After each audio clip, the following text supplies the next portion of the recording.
Bapa kami yang baik, Bapa kami yang setia. Kami mau memberikan waktu selama 1 jam ini untuk saling berkenalan, untuk membangun hubungan dengan Tuhan, dengan sesama, juga dengan diri kami sendiri. Supaya kami bisa mengenal siapa kami dan akibatnya tahu bagaimana kami akan bekerja sama, bergaul, berjalan bersama dengan Tuhan, bagaimana sikap hati kami, pikiran kami, supaya Tuhan betul-betul bisa menjadi gembala yang baik. Gembala agung yang baik sekali, yang menuntun tidak saja dia izinkan kita melewati lembah kekelaman, tapi dia pimpin kita melalui lembah itu. Kami gak pernah sendirian.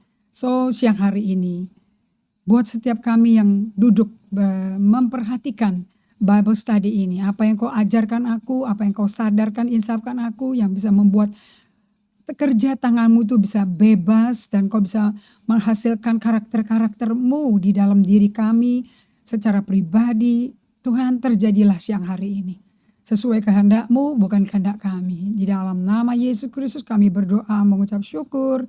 Amin. Oke, kita ada Ibu Ani, Yohana Mamahit, dan ada Debbie Bebe, dan Tina Grace. Oke, Anda siapkan Alkitab, Anda siapkan catatannya, karena catatan gak pernah lupa. Kitanya terlalu banyak fokus yang difokusin, jadi sering lupa apa yang sebetulnya the pathway of God, jalurnya Tuhan yang sebetulnya di situ kita paling sukses, paling aman, right? Oke, kita mulai dengan pelajaran untuk awal tahun ini. Kalau Anda ikutin pesan Tuhan di Januari 2, di Bible study kita pertama kali dibuka dengan resolusi atau revolusi. Nah, setiap tahun kita semua pada bikin resolusi. Tapi saya pelajari dari pengalaman 2020, ternyata banyak resolusi itu gagal. Rontok di tengah jalan, bahkan dilupakan. Oke, udah nggak inget lagi deh, pudar. Nah, bagaimana suatu resolusi itu bisa sukses? Di sini saya belajar dari 2020, dari pengalaman saya untuk mengalami kesembuhan kesehatan emosi melalui Peter Scott Zero, Emotionally Healthy Spirituality Iceberg. Saya belajar mengenal diri kita tuh mengenal 90% dari keseluruhan diri kita. Seluruhnya kan 100%. Dari teori gunung es itu 10% saja yang kelihatan semua orang. Oke, tapi yang orang gak tahu tuh yang 90%. Nah ternyata Tuhan Yesus itu tertarik ke yang 90% daripada yang 10%.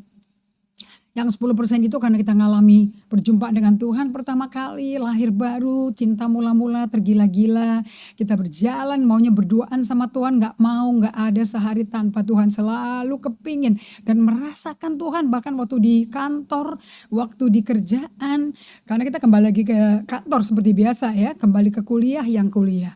Tapi pengalaman bersama Tuhan itu mudah sekali. Nah berjalannya waktu kok jadi susah. Nah melalui buku EAHS saya dibawa kepada pertobatan yang sifatnya perubahan slow. Kayak slow motion tetapi gak pernah terlambat, gak pernah terlalu cepat, just on time sesuai waktunya Tuhan di dalam kehidupan saya. Nah saya baru belajar ini ternyata untuk mengerti bahwa hidup dengan Tuhan itu karena satu harinya Tuhan itu 1000 tahun manusia. Jadi rasio waktunya Tuhan itu nggak sama kita. Kalau kita tergesa-gesa, suka terburu-buru, suka lari-lari, jalan aja lari. Lihat orang lari-lari, ikut lari. Padahal kita nggak ada janji apa-apa, ya ikut-ikut lari, ketarik cepat-cepat. Nah, dengan adanya skala waktunya Tuhan itu, satu harinya dia 1000 tahun manusia, he's not in a hurry. Dia butuh ratusan ribuan tahun untuk membawa transformasi dalam jiwa kita yang sistemnya rusak gara-gara dosa keturunan yang diwariskan Adam. Nah kita dibentuk, kata Daud, dalam rahim ibuku aku dibentuk dalam dosa. Makanya di tengah-tengah ketaatan selama dia bergaul sama Tuhan. Kayak Uzia dikatakan 1 Tawarikh 26. Selama Uzia dipimpin oleh imam dan berjalan dengan Tuhan, Tuhan bikin apa yang dia lakukan berhasil. Selama. Ternyata faktanya kita gak selama-lamanya seperti itu. Nah di 2020 dari EHS itu saya belajar bahwa resolusi tidak akan bisa berhasil tanpa penyertaan Tuhan. Dan untuk kita bisa disertai Tuhan, kita mesti latihan secara intensional. Datang sesering mungkin kepada Tuhan untuk hanya bersama Tuhan. Karena kenapa kok kita butuh waktu bersama Tuhan? Penting. Karena kita nggak bisa bangun hubungan kalau apa-apa tergesa-gesa. Waktunya mepet. Nggak punya waktu.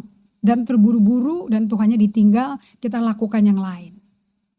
Walaupun yang lain itu adalah notabene pelayanan bagi Tuhan. Pekerjaan bagi Tuhan. Tapi waktu bersama Tuhannya kita lantarkan. Kita korbankan. Sehingga banyak kita waktu awal cinta mula-mula duet sama Tuhan. Selalu bersama Tuhan. Makanya jatuh cinta tergila-gila.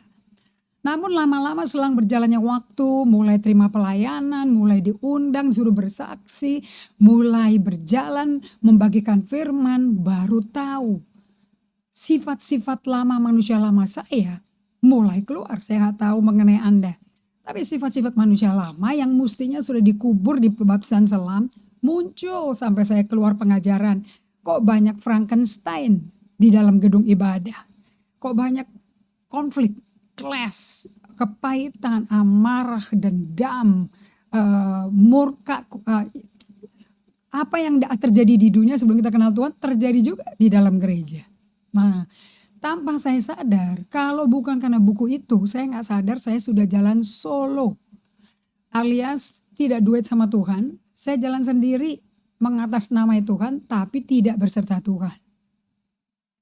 So resolusi untuk bisa berhasil di 2021 membutuhkan gaya hidup yang revolusioner.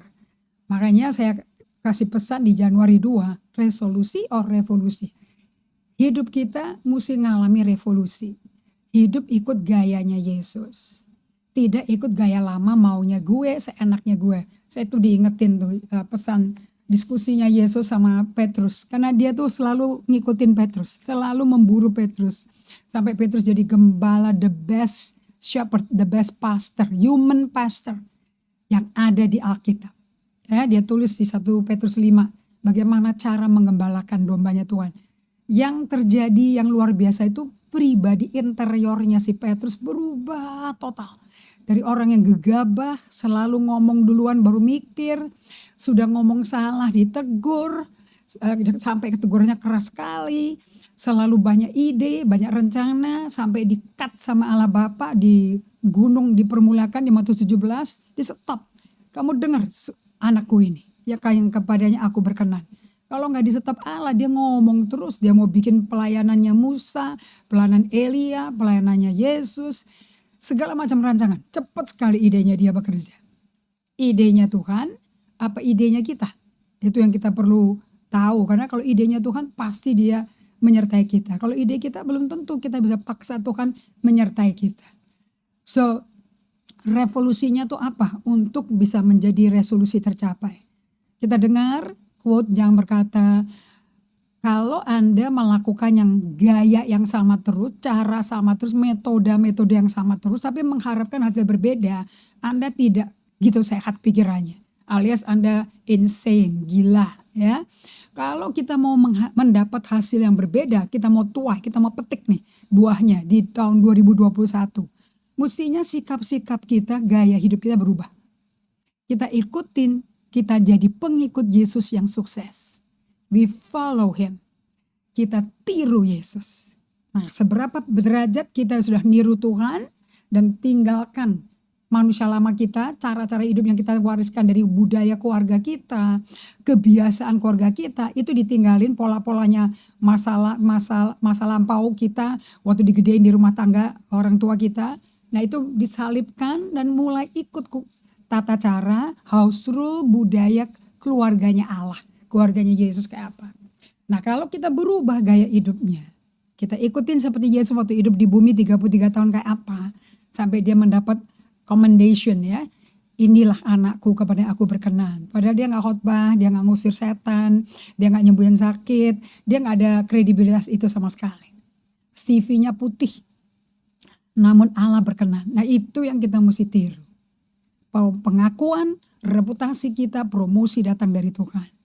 Pasti buahnya akan berbeda di 2021. Nah, ini 2021 masih setegang 2020 ya. Saya aja ngalami mujizat barusan. Oke, sepertinya ada waktu di swab antigen, sepertinya ada strip yang muncul di menit ke-10, tapi di swab PCR bisa negatif. Dan hati saya, jiwa saya bisa berjaga-jaga, namun tidak diseret emosi. Dan saya mau bisa mendengar Tuhan, that everything is fine. Nah, saya ketiduran jam 9 karena udah biasa bangun jam 4, jadi jam 9, jam 10 tuh biasa udah teler saya.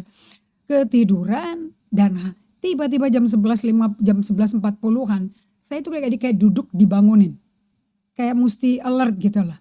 Dan buka handphone, dan ketemu di WhatsApp dari kiriman rumah sakit, ada hasilnya keluar, cuman saya gak bisa buka di WhatsApp. Ternyata saya cek ada di email, kan hasilnya negatif. Ini membuat para dokter juga berpikir yang ini luar biasa, ini anugerah, ini nggak umum seperti ini. Well, kita mesti belajar bisa ada damai di hati untuk tenang, untuk bisa dengar suara Tuhan. The result dari tes sama apa yang Tuhan kerjakan di hidup kita sama. Betul-betul kita sehat dan tidak sakit. Dan semua kalau saya lihat nafsu makan saya, kesehatan saya sehat, tidak ada ciri-cirinya orang yang kena COVID. So itu saya beri kemuliaan bagi Tuhan karena saya sendiri juga bengong. So everything is good. Nah, dengan kata lain, revolusi yang Tuhan berikan ke saya adalah being with God. Sampai ke titik di mana saya belajar dari Natal. What is the present? Apa sih hasilnya? Yang hadiah yang Allah berikan kepada kita semua. Setiap manusia yang dibuka bumi, seantero sejagat dunia ini, Anda semua diberikan hadiah yang banyak yang belum ambil hadiah itu. Saya sudah ambil dan diingatkan kembali. Dan hadiah itu bisa kita lupakan kalau kita stop berjalan duet sama Tuhan, tapi berjalannya solo. Jalan sendiri, udah nggak ngajak Yesus berjalan bersama kita dalam pelayanan kita, dalam pekerjaan sehari-hari kita, dalam rutinitas kita. Nah, that was my mistake. Yang itu disaster sekali. Okay? Karena yang keluar bukan Tuhannya. Yang keluar tentu apa yang kita punya yang keluar. If there's no God, there is no God yang keluar. Right? So, Natal mengingatkan saya kembali setelah saya ngajar Advent. Karena Advent itu 4 minggu. Itu musim penantian. Di mana orang-orang Yahudi pada puasa untuk menanti Tuhan, untuk bisa stop mengikuti hawa nafsu daging mereka, supaya bisa lebih rasa sensesnya itu bisa peka untuk tahu Allah itu udah dekat, sebentar lagi itu datang. Itu musim penantian, the waiting season. Karena nubuatannya diberikan 700 tahun sebelumnya, dikatakan bahwa seorang darah akan mengandung dan melahirkan seorang anak namanya Immanuel. Itu Yesaya 7:14 tuh. So hadiah kita is a person. Hadiah kita bukan materi, kado yang dibungkus-bungkus pakai pita manis. Tapi hadiah kita is the presence of God. Kehadiran Allah sendiri di tengah-tengah manusia berdosa. Lahir melalui perawan Maria. Dan dia manusia real. Seperti kita, sempurna seperti kita. So saya pelajari bahwa Natal adalah perayaan apa saudara-saudara? Perayaan di mana Allah give us the best present of His presence. Di mana Allah memberikan hadiah terbaik bagi kita, yaitu hadiratnya. Ini menjadi real karena saya disiplin secara intensional melakukan solitude silence. Di mana memang saya mengundurkan diri, menyampingkan diri ke tempat sunyi, just to be with Him. Tidak minta apa-apa, tidak minta mujizat ekonomi, gak minta mujizat kesembuhan, gak minta apa-apa. I just want to be with Him. Nah saya ikutin lirik lagunya Don Moen tuh. I just want to be where you are, dwelling closely in your presence. Itu sudah menjadi khotbah dan itu menjadi gaya hidup. If you have that lifestyle established selama 2020, 2021 you will start reaping the fruit. Anda akan mulai menuai buahnya. And the presence is your present. Di Yohanes 20 ayat 19. Lihat ini. Hadiah yang diberikan Allah. The first present yang diberikan Allah kepada murid-muridnya yang ditinggal mati secara mengerikan. Yesaya 53 sudah nubuat bahwa orangnya Yesus menjadi pribadi yang mukanya aja gak kayak orang, rusak. Orang pikir dia kena tulah, kok sial banget kena tulah kayak begitu. Padahal tulah kita, dosa kita yang ditanggung. Tapi gak ada manusia yang ngerti ini. Masih belum tersingkapkan sama sekali. Nah, di ayat 19 dikatakan ketika hari sudah malam pada hari pertama minggu itu, murid-muridnya ini yang pada ketakutan ngelihat sahabatnya, ngelihat temannya, ngelihat Mesiasnya, Yesusnya, rabinya tergantung di kayu salib dengan bentuk yang mengerikan sekali.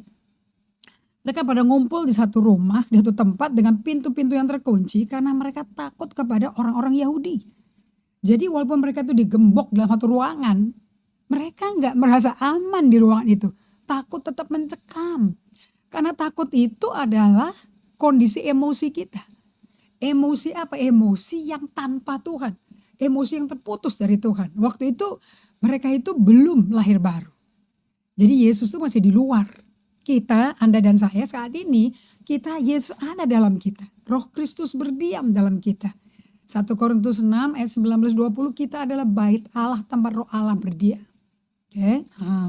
Di ayat 19b, pada waktu mereka lagi ketakutan tegang di rumah itu, datanglah Yesus dan berdiri di tengah-tengah mereka dan berkata, so siapa yang datang saudara? Apa hadiah pertama Allah kepada murid-muridnya yang ditinggal oleh Yesus melalui perjalanan di Via Dolorosa sampai ke Golgota yang mengerikan sekali, yang gak manusiawi sekali.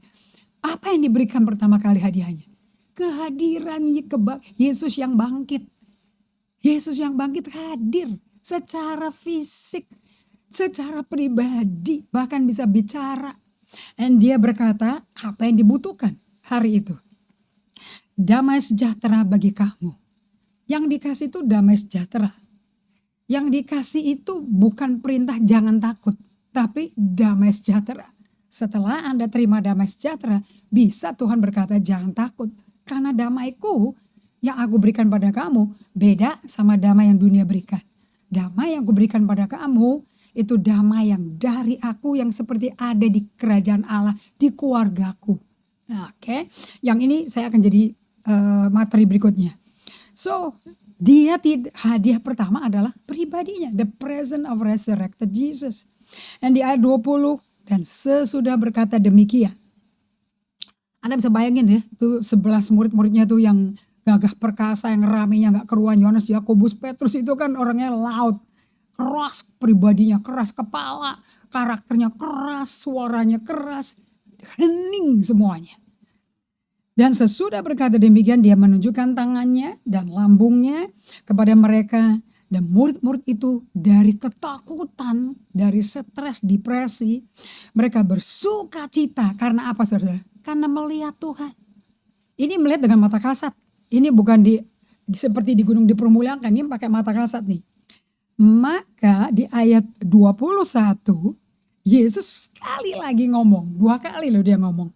Damai sejahtera bagi kamu. Hadiahnya kehadiran Yesus secara pribadi.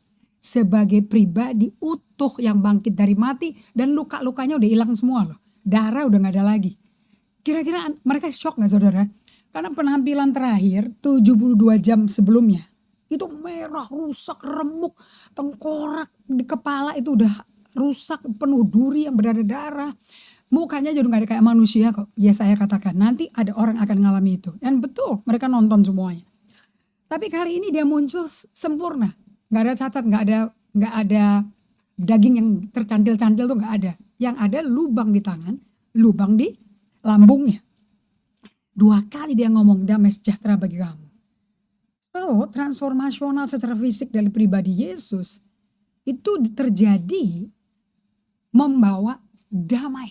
Ini damai itu bisa dirasakan di feeling, tapi feeling kita gak bisa bikin damai itu. Saya mau ulangi lagi ya. Damai sejahtera itu datangnya dari pribadi Yesus. Feeling kita, emosi kita, senses kita, panca indera kita bisa rasain. damai sejahtera itu. Tapi damai sejahtera kita nggak bisa bikin feeling itu. Kenapa? Saya tahu. Pengalaman kadang-kadang dalam pelayanan, kita itu yang menyiapkan firman. Firman itu bisa bicara kepada jemaat. Dan jemaat bisa ngalami hadirat Tuhan. Bisa ngalami Tuhan, bisa ada orang sakit sembuh di kursinya. Atau ngalami baptisan Roh Kudus tanpa altar call di kursinya. Dan rasanya luar biasa kalau sampai itu terjadi karena kesaksiannya kembali. Tetapi berapa dari Anda tahu rasa sensasional itu tidak bisa membuat iman kita dalam Tuhan itu steady, kuat, stabil. Itu bisa on and off. Setelah acara ibadah itu kena masalah, ada masalah problem yang bertubi-tubi datang. Ini mesti diberesin, ini mesti diberesin sebagai pemimpin. Mesti alert, mesti bisa menangani itu. Keputusan-keputusan dibuat. Bisa setiap keputusan pemimpin sekarang saya belajarin itu dampaknya itu jangka panjang. Nah, semua ini kita pelajari, tapi di tengah-tengah kondisi kepepet, keputusan mesti dibikin. Sehingga kalau ada orang dikasih perintah tidak mau taat, nggak mau tahu, terserah kamu, malah terjadi gesekan, terjadi konflik. Kayaknya pengalaman yang ketemu Tuhan di pagi hari di ibadah, kayaknya hanya suatu experience. Kerasa loh, emosi kita kerasa, panca indera kerasa Tuhan hadir. Apalagi dengan kesaksian hidup. Orang ngalami mujizat. Namun kok tidak bisa jadi kehadiran Tuhan yang permanen dibawa dalam situasi-situasi buruk yang kita hadapi, berita buruk yang kita terima. Kok itu rasa kehadiran yang menyentuh hati itu kok hilang kayaknya. Nah, kenapa? Karena semua pengalaman-pengalaman indah di ibadah, waktu baca buku, di konferensi, di seminar, itu semua kita perlu. Tapi pengalaman-pengalaman di situ tidak bisa membuat kita stabil, bertumbuh imannya. Kenapa? Karena untuk bertumbuh imannya Anda mesti berjalan bergaul dengan Tuhan sebagai pengikutnya Dia. Undangannya Dia adalah mari ikut aku. Berarti kita mesti ngikutin, ngintil Dia terus atau sampai berjalan di samping Dia. Gak boleh lepas itu, keberadaan itu. Problemnya seperti saya katakan dari duet sama Tuhan awal waktu lahir baru. Lama-lama udah sibuk dengan pelayanan. Semua banyak permintaan yang datang. Ada yang perlu sakit penyakit yang mesti dikunjungi di rumah sakit. Pelepasan manifestasi di okultisme. Jadi jadwal karena orang tuh ngejar-ngejar karena kepepet, karena kasihan, kebutuhan mendesak. Kita berkata ya sampai waktu untuk Tuhan makan tersita dan tidak ter-attend, tidak terlayani. Tanpa saya sadar, saya ngalami burnout. Di mana saya melayani dari nggak ada apa-apa, dari kosong. Nggak punya apa-apa, dikasih ke orang yang kerasukan setan yang butuh urapan Roh Kudus. Saya mesti diisi terus dengan Roh Kudus untuk setannya itu keluar. Sehingga bisa ada pelepasan yang lama, berhari-hari, semingguan, 2 mingguan. Ada pelepasan yang cuma 1 detik kelar. Kalau kita pelajari di Injil Yesus gak pernah ngusir setan butuh 1 bulan. Atau 1 minggu, atau 3 hari. Saat ketemu Yesus berbicara, setannya keluar dan disuruh tutup mulut. Nah, saya mau kembali, kalau saya disuruh menjadi pengikut Yesus, mestinya hasilnya kayak gitu. So, resolusi 2021, I want to become like Jesus, following His way of life. Nah, di ayat 21, Yesus 2 kali nih dalam pertemuan di rumah itu. Kembali berkata, my peace I give to you, damai sejahtera bagi kamu. Kemudian dia ngomong sama seperti Bapa mengutus aku, demikian juga sekarang aku mengutus kamu. Ini menjadi topik lain lagi berikutnya. Aneh ya, coba Anda tanya sama Tuhan, kenapa kok engkau 2 kali katakan terima damai sejahtera bagi kamu. Berarti kan kita disuruh nerima dulu damainya. Baru bisa jadi utusannya. Jadi utusannya itu bukan membawa khotbah, membawa damai itu. Nah, untuk hidup dengan damai Allah, kita mesti berdamai dengan Tuhan setiap hari. Dan untuk bisa berdamai dengan Tuhan setiap hari, butuh latihan, butuh praktek. Nah, lihat di ayat 23. Dari Matius 1. Oke, ini kata-kata yang penting sekali nih. Kalau Yesus berkata, mari ikut aku, Matius 4 ayat 19. Nah, Anda mesti pegang. Kenapa kok dia ajak kita jadi pengikut dia? Karena namanya. Matius 1 ayat 23. Sesungguhnya anak darah itu akan mengandung dan melahirkan anak laki-laki dan mereka akan menamakan dia Immanuel.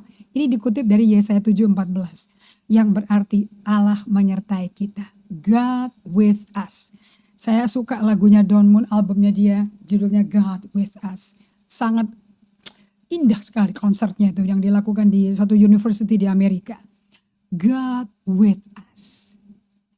Apakah kita ini percaya tulisan? Iman itu cukup percaya tulisan ayat yang kita terima secara logos, secara mental. Ya, oke, aku terima namanya Immanuel. Oh ya, namanya Yesus Immanuel.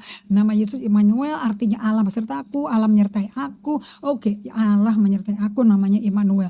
Anda bisa hafalin. Tapi kalau Anda sampai nggak ngalami penyertaan Allah, hadiratnya dia waktu hadirat setelah dia bangkit dari mati, Immanuelnya is just a message, hanya jadi pesan, bukan menjadi realita hidup.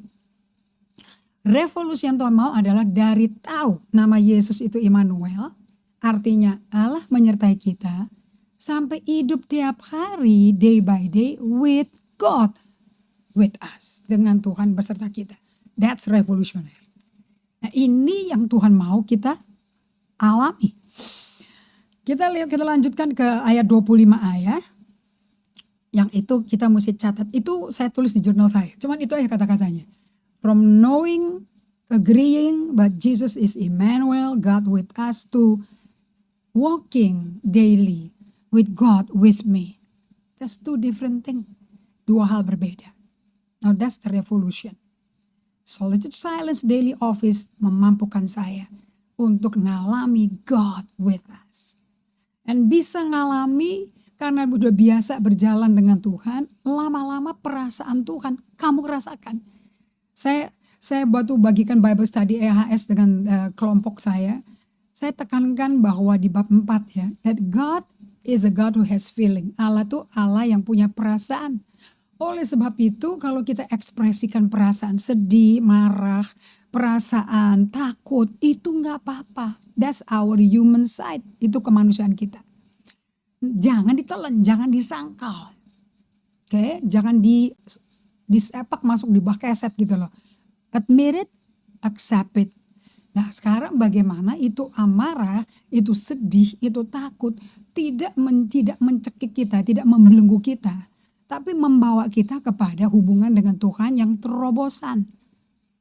Oke, sebab dibutuhkan pengalaman-pengalaman itu bukti bahwa kita itu belum sempurna. Kita juga belum ngerti Tuhan seperti Tuhan mau. We grow from glory to glory kalau setiap hari hati kita berbalik ke Tuhan. Nanti mata hati kita dibuka sama Tuhan. 2 Korintus 3 ayat 17-18 ngomong itu. Right?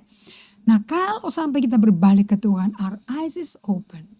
Nanti kita tambah lama tambah yakin, oh my God, Tuhan tuh beserta aku gak sendirian kok. Nah orang marah tuh bisa karena takut. Nanti ada gini, nanti begini. Many reason why people are angry. Karena bisa ada holy anger juga. Saya belajar dari 1 Samuel 15 ayat 9, 10, 11. Di mana Allah tuh ngomong kepada Nabi Samuel, aku nyesel bikin Saul raja bagi Israel. Orang kalau nyesel tuh rasanya gimana? Perasaannya. Tentu kita bisa, waktu kita baca ayat itu, Allah tuh nyesel bikin Saul raja. Sedih kan? Nah jadi panca indera kita kerasa dong, sedih. Rasa berduka. Aduh, benar-benar regretful, remorse. Anda mau tahu gak dikatakan di ayat 10. Samuel mendengar itu, dia menangis, meratap. Semalam-malaman dia nangis. Jadi perasaannya Allah ada di Samuel. Nah that's the result untuk orang yang bergaul dengan Allah. Yang tidak jalan sendiri tapi berdua dengan Allah. Because God with us. Karena Allah beserta kita. Nah di ayat 25. Kita lompat di sini ya. Maka kata murid-murid yang lain itu kepada Thomas. Nah kalau saya baca ayat yang sepenuhnya. Dikatakan seperti ini. Waktu itu Thomas tidak di pertemuan Yesus pertama kali, Thomas gak ada di ruangan itu. Sekarang di ayat 24, tetapi Thomas seorang dari ke-12 murid itu yang disebut Didimus, waktu pertama kali Yesus menampakkan diri, dia tidak bersama-sama mereka ketika Yesus datang ke situ. Ayat 25, Begitu di Thomas kali ini muncul, murid-muridnya pada ngomong, kami telah melihat Tuhan, kami telah melihat Tuhan. Tetapi Thomas menjawab, berkata kepada mereka, sebelum aku melihat bekas paku pada tangannya, dan sebelum aku cucukkan jariku dalam bekas paku itu, dan cucukkan tanganku ke dalam lambungnya, sekali-kali aku gak bisa percaya deh. Aku gak bisa percaya. Nah, nanti kita belajar di sini, ayat berikutnya. Yesus tuh ngerti, kalau memang kita gak bisa percaya, ya udah jangan dipaksa. Emang gak bisa percaya, walaupun teman-temannya tuh excited, ecstatic gitu loh. Mereka tuh waduh ekstasi bener-bener. Bayangin dia lihat mayat yang tergantung darah-darah sekarang murni bersih, mukanya sehat, gak ada masalah, ganteng, pakai lubang aja di tangan dan di lambung, but he was a perfect man. Tentu excitementnya berubah dari takut jadi sukacita. Dan di ayat 26 perhatikan baik-baik, 8 hari kemudian ditulis secara detail loh jadwalnya. So 1 minggu penuh dari minggu kebangkitan Yesus. Di minggu berikutnya hari ke-8 murid-murid Yesus kumpul lagi di rumah yang digembok gitu loh. Kali ini di hari ke-8 Thomas bersama-sama mereka. Dan kita tahu angka 8 itu is a new beginning. Nah ini a new beginning bagi orang yang susah percaya Tuhan tuh ada. A new beginning for Thomas. Orang yang mengalami transformasi. Sementara pintu-pintu terkunci, Yesus itu datang dan ia berdiri di tengah-tengah mereka. Sekarang merekanya ada Thomas di situ. Dan berkata, damai sejahtera bagi kamu. Jadi Allah yang kasih kado kita pertama kali. Kita mesti jadi penerima yang baik. Apa yang kita terima? Bukti Yesus yang bangkit dari mati hadir dalam kehidupan Anda dan saya. Damai sejahteranya ada di hati kita, di our inner man. Ini gak bisa dibikin pakai panca indera kita, gak bisa dipompa pakai perasaan kita, emosi kita gak bisa bikin. Ada apa gak ada? Karena damai sejahtera ini adalah hadirnya seorang pribadi Yesus. Amin. Kemudian yang saya sangat kagum adalah memang gak bisa maksa orang percaya gitu loh. Anda bisa ngalami kesaksian yang luar biasa. Sudah habis kesaksian stop aja. Kalau dulu saya ngotot langsung nantang orang. Sekarang udah diam aja. Leave it to God. Kesaksian sudah diberikan. Bagaimana saya ngalami perjumpaan dengan Tuhan. Tuhan datang ke saya. Sisanya just pray. Supaya kesaksian itu menjadi manusia yang dialami orang yang kita saksikan. Kita jangan jadi Tuhan. Yesus aja gak maksa. Yesus mau sabar seminggu loh. Di hari ke-8 baru muncul buat Thomas. Dia gak langsung waktu dia dengar Thomas berkata, aku kalau belum mencucukkan tanganku aku gak percaya. Dia gak langsung kayak Speedy Gonzales, langsung muncul di situ. No, di hari ke-8 baru dia muncul. Dan dia berkata pada Thomas, taruhlah jarimu di sini, lihatlah tanganku, ulurkan tanganmu, yuk cucukkan ke dalam lambungku dan jangan engkau tidak percaya lagi, melainkan percaya. Anda lihat gak? Saya bandingin ini dengan perkataannya si Thomas di ayat 24, persis. Persis sekali apa yang dia katakan ke teman-temannya di ayat 25a tuh diambil sama Yesus, diulangi ke Thomas lagi. Sepertinya seperti apa? Ini kayak assertive communication ya. Kayaknya Yesusnya gak kelihatan tapi hadir, kok bisa hafal kata per kata yang si Thomas katakan. Isn't it amazing? Jadi gak mungkin Yesus gak hadir dong walaupun secara fisik gak kelihatan. Kemana dia bisa hafal kata-katanya Thomas? Amazing. Dan Thomas langsung jawabannya apa? Ayat 28. Ya Tuhanku, ya Allahku. Kok bisa berubah dari gak percaya apa-apa, gak mau percaya dan memang gak bisa percaya. Kok bisa langsung berkata Lord and God. Ini kalau bahasa Yunaninya kurios dan theos. Ini ternyata di bahasa Yunaninya ini hanya berlaku untuk orang yang mengalami Tuhan secara pribadi melalui pewahyuan. Gak ada yang ngajarin loh. Tapi dia ketemu Tuhan secara pribadi. So kita belajar di sini bahwa, catat ini saudara. Kalau ini terjadi pada 11 muridnya Yesus atau ke-12 muridnya Yesus, juga terjadi sama kita dong. Karena Allah kan gak berubah dan gak beda-bedakan orang. Apa yang ada di Alkitab itu milik kita untuk abad 21 ini. Bahwa Yesus tuh sengaja investasi waktu dengan murid-muridnya. Kenapa? Hari ke-8 aja dihitung. Khusus buat Thomas sendiri. Dia gak lakukan yang hari ke-8 buat semua orang loh. Specifically hanya buat Thomas. Dear Thomas. Apakah dia gak kenal Anda satu persatu di Banyuwangi, di Manado, di Hong Kong, di Australia, di Swiss, di Jayapura, di Sorong? Apakah dia gak kenal Anda secara pribadi? Kenal. Karena dia bisa datangin Thomas, dia bisa datangin Anda satu persatu. So dia mau invest waktu dengan murid-muridnya. Untuk apa? To build relationship setelah dia bangkit dari mati. Dia gak mau hubungan pribadinya putus. Even though aku gak pakai badan tanah liat lagi. Even though. Karena dia udah persembahkan darahnya ya ke bapaknya ya. Makanya dia bisa muncul, bisa dipegang. Kenapa? Sekalipun badan tanah liatku gak ada. But badan rohku ada. I still and you still can build relationship with me. Tetap bisa hubungan pribadi dengan aku. Nah, di dunia yang kita hidup saat ini, dunia yang sebab cepat, buru-buru, segera, cepat sini, cepat kemari, cepat datang, cepat kirim. Makanya kita punya bisnis speedy delivery, shipping company, everything overnight delivery, one day delivery. Bahkan juga rapid test juga same day rapid test, same day hasil. H-1 atau H-2. Tapi semua orang kepinginnya yang same day. Karena kepingin tahu kita ini terpapar COVID apa tidak. Karena dampaknya cepat sekali nularnya. Kayak si COVID ini instan nular orang, Dan orang yang tular juga gak tahu kalau dia itu ketularan. Dan orang yang menularkan juga gak tahu dia yang menularkan. It works so fast. Di dunia digital ini mau gak mau kita tuh begitu cepat download information. Seperti kecepatan cahaya. Kayaknya budaya saat ini kalau bisa cepet nangkep, cepet kerjanya, cepet beresinnya, pinter kamu, you are a better person. Kayaknya sekarang pengalaman-pengalaman indah di kebaktian, di ibadah, cepet terjadinya, wow perubahan terjadi, itu menarik, itu exciting. Tapi berapa dari Anda tahu dari pengajaran kita Unhurried Leader, gak ada relationship bisa dibangun karena cepet. Hubungan itu paling lama. Perlu dirajut, perlu disulam, perlu dijahit pelan-pelan. Gak bisa cepet lari. Sampai ada lambangnya, logonya tuh manusia pakai sayap lagi. Sampai begitunya orang tuh kepingin sekarang, segera kita mendapat jawabannya. But God, ingat satu harinya Tuhan 1000 tahun manusia. He doesn't work like that.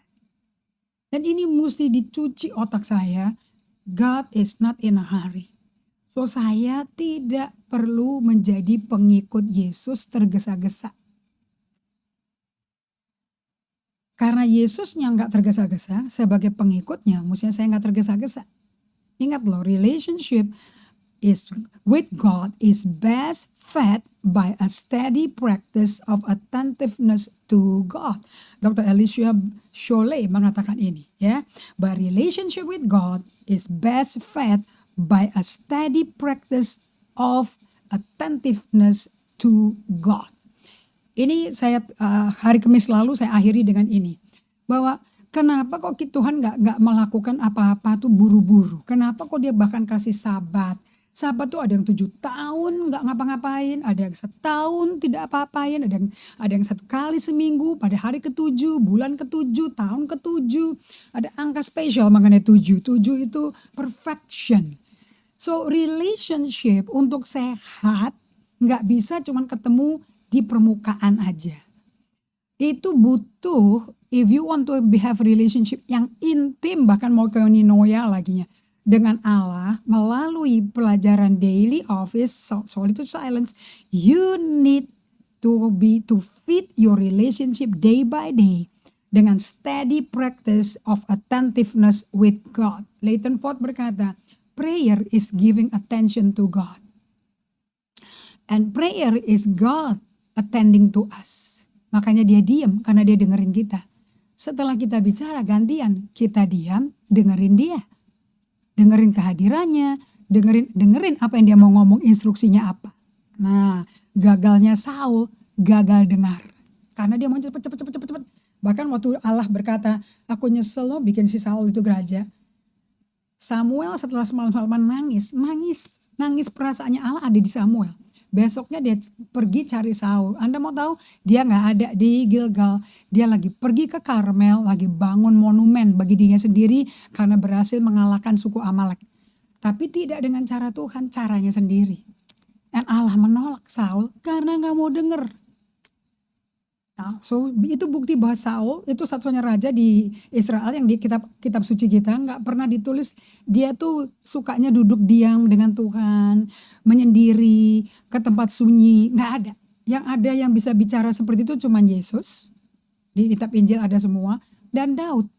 Berdiam dirilah di hadapan Tuhan, nantikan Tuhan. Makanya dia nggak pernah balas kejahatan dengan kejahatan. Dia nggak pernah lapor ke biadaban, ke pembunuhan, plot dari Saul dengan lempar lembing di meja makan kepada Daud, kepada polisi. Nggak pernah. Dia belajar untuk menanti Tuhan kerja di dalam dirinya dia, sampai dia serupa Allah untuk bisa melihat Allah bekerja di Saul. Wow, that is relationship yang gak kotor, yang gak sembrono, gak sembarangan. So saya kutip dari Anne Voskamp, dia berkata seperti ini. Peace, damai sejahtera itu is never a place, but always a person. Peace is never a place. Jadi orang berkata, yuk kita ke gunung, ke puncak, ke pulau-pulau, kita mau tenang, kita mau kalem, mau relax. But you know what? Peace is not about a place. Peace is about a person. Damai itu mengenai bertemu dengan Yesus yang bangkit dari mati. Makanya dia berdiri di tengah-tengah mereka yang ketakutan. Dan memberi apa? Peace. So, bukti bahwa betul-betul Allah itu hadir. And you have encounter with God. Is you have peace. And Anda mau tahu kenapa Tuhan kasih peace? Karena di hidup ini banyak konflik. Banyak terjadi konflik kecil maupun konflik ukuran sedang, skala apapun, konflik besar-besaran. Terjadi konflik setiap hari dengan siapapun Anda ketemu. Gak mungkin enggak. If you do not receive peace every day from God, kalau tiap hari Anda tuh gak terima damai sejahtera dari Allah yang tersedia bagi kita. Karena namanya Raja Damai, tentu yang dia kasih damainya. Kita gak bisa ngadepin konflik dengan cara yang benar. Seperti Yesus hadapi konflik selama 33 tahun hidupnya. Tiap hari aja dia konflik sama keluarganya. Dia kerja pelayanan, mengajar, menyembuhkan orang sakit sampai lupa makan. Dan keluarganya di Markus 1 berkata, dia udah gila kali itu. Suruh dia pulang sana, suruh makan dulu. You know, damai yang Yesus bawa dengan damai yang cara keluarganya Yesus beda loh. Every day there's a conflict. Dan caranya menghadapi damai, menghadapi konflik supaya terjadi rekonsiliasi. Cuman satu yang kita butuh. Bertemu dengan damai sejahtera Allah itu. Sama kayak Yakub waktu mau ketemu Esau. Dia bawa damai yang Allah. Dia tidak datang dengan kekuatan lembing perisai, dengan pedang. Tapi yang dia bawa apa? Panggul terplecok. Dia jalan limping, jalannya pincang. Tapi namanya bukan Yakub penipu lagi. Namanya pangeran dengan Allah. A prince with the prince of peace. So dia bawa apa ke Esau? Dia bawa damai. Yang tidak bisa bekerja tanpa kerendahan hati. So he was so down to earth, so humble di Kejadian 32 itu. Dan jaminannya dia untuk bisa ketemu Esau cuma satu, saudara-saudara. Kejadian 31 ayat 3. You know what God says? Kamu ketemu saudaramu yang musuhan 25 tahun. 25 tahun gak ketemu. I am with you always. Aku besertamu senantiasa. Jadi si Yakub itu senakal-nakal, sebrengseknya, sekacaunya nih orang pribadinya. And you know, he learn untuk menyelesaikan tanggung jawabnya kepada Tuhan, mentaati Tuhan, berdamai dengan kembarnya, kakak kembarnya. Tetapi tidak jalan sendiri, disertai Allah. Let's make 2021 penyertaan Allah tuh menjadi gaya hidup kita setiap hari. So that our resolution akan tercapai. Amin. So di musim yang seperti pandemi COVID ini, orang nggak tahan lagi. Kapan vaksin keluar? Kapan vaksin? Waduh, cepetan dong, cepetan. Saya dengar dari Focus on the Family, mereka menginterview 2 dokter Focus on the Family, satu dari North Carolina, satu dari Alabama, dan ditanya, vaksin ini apa sih sebetulnya? Oke. Dan mereka menjawab memang produksinya agak dipercepat yang ini. Padahal biasanya tahunan, puluhan tahun. Tapi karena desperate sekali ini mendunia ya pandeminya. Jadi dibutuhkan cepat ada vaksinnya. Solusi untuk menghentikan merajalelanya si virus corona ini. Ingat saudara-saudara, faster is not a good component, is not the right component for relationship. God want us to be with Him. So kita mesti punya relationship. Nah ingat baik-baik ya. Kita untuk bisa mengalami pergaulan dengan Tuhan, Anda gak usah pergi keluar. Anda gak mesti pergi ke gedung ibadah supaya mengalami Tuhan. Anda gak usah pergi ke pertemuan-pertemuan, ke seminar, konferensi. Zoom pun cukup. Bahkan berapa Zoom Anda mau ada di Zoom setiap hari. Itu juga menentukan. Yang penting bukan berapa Zoom Anda hadir, berapa online service yang Anda hadiri. Tapi setiap masa, setiap momen, setiap hari Anda bersama Tuhan apa tidak. Kenapa? Karena kalau Anda mesti dapat dari ibadah, baru ketemu Tuhan, ingat loh ya, God never let us alone. Dia janji kok, I will never leave you nor forsake you. Remember, God will never let us alone and He doesn't want us to be exhausted. Dia gak mau kita capek, kamu mesti pergi ke sini, mesti pergi sini, baru ngalami Tuhan, nanti kamu ketemu Tuhan di ibadah itu. Tidak perlu sama sekali. He is with you waktu Anda tidur. Katanya Mazmur 121, Allah penjaga Israel tidak pernah tertidur terlelap. Dari mana datangnya pertolongan kita? Angkat kepalamu, matamu lihat ke puncak gunung Yerusalem. Dari gunungnya Tuhan, di situ pertolongan Tuhan. So we know where He is. We have to know where He is. Dia tahu di mana kita. Kalau Adam berdosa dia tahu kok di mana. Kan nemuin Adam tahu kok. Tapi Adam tahu nggak di mana Allah seharusnya berada. Adam udah hilang loh sensenya itu. Mati. Dia nggak butuh Tuhan, disingkirin makan tuannya. Dia pilih iblis. So remember, God will never let us alone or exhaust us. Bikin kita capek karena mesti pergi keluar terus. God always wants to love us. Allah itu selalu mau mencintai kita dan hubungan cinta hanya dapat terjadi kalau kita bertemu. Dan intentionally bikin waktu ketemu. Saya ingat lagi Chris Hodges berkata tahun 2020. Lebih baik doanya sesering mungkin ketemu Tuhan sepanjang 5 menit, tapi bisa 20 kali satu hari 5 menit ketemu Tuhan. Daripada langsung ditembak 5 jam di hadirat Tuhan, habis itu sisanya 18 jam sisanya gak pernah ketemu Tuhan. Bahkan udah lupa kalau Tuhan menyertai Anda. So you need to make our soul aware. Jiwa kita tuh mesti sadar God is with us. And because God love us. Karena Allah mencintai kita. Dan Dia tidak kasih feeling. He gives Himself. Dia berikan dirinya kepada kita. Karena dirinya adalah Raja Damai. Makanya damainya pasti kita akan terima. Beda sama apa yang dunia. Kalau dunia tuh damainya beda. Kalau merasa enak, dari bingung, dari aus, rasa enak, beli ini, pakai ini. Ini Tuhan memberikan jawabannya. Kalau problem diberesin, ini Tuhan. Tapi tunggu hasil dulu. Kalau sama Tuhan beda. Belum ada hasil. Belum kelihatan apa-apa. Di hatinya damai. Ini saya belajar dari Yesaya 26 ayat 3. Orang Israel masih bejat loh. Dan Allah berkata melalui Nabi Yesaya. Orang yang hatinya teguh pada Tuhan. Dia berikan damai sejahtera. Jadi di tengah-tengah mereka lagi kacau karena dosa mereka. Tetap damai Allah bisa menjadi harta kita. Allah nyertai kita sehingga kita balik ke jalur yang selaras dengan Tuhan lagi. Menjadi follower yang benar. While we are still messy. God's grace can bring us back. Melalui damainya. Isn't that awesome?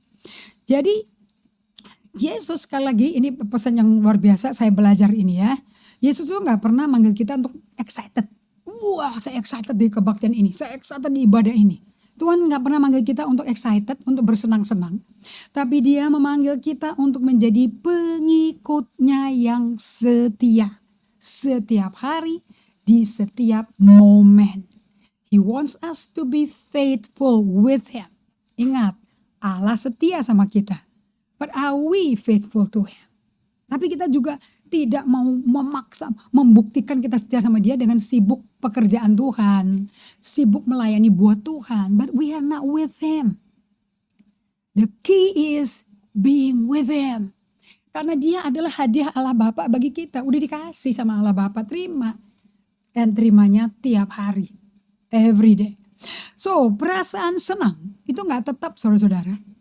Excitement, hype, kayak adrenalin rush, rame puji-pujiannya, musiknya mantap, sound systemnya gila men.